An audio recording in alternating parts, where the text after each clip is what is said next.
Hello everyone, how to Tuts back with another new video, and in this video I'm going to show you how to download and install Microsoft Excel spreadsheet in your Android or iPhone.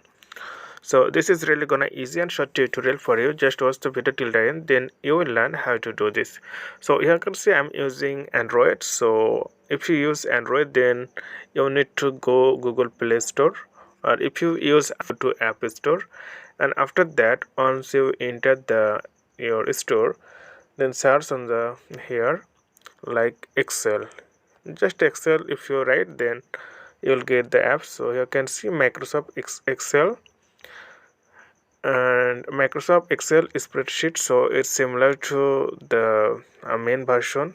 So you can see everything is similar. You will get all the feature here, like you can add chart, table, you can calculate the mathematics, so everything. So what you need to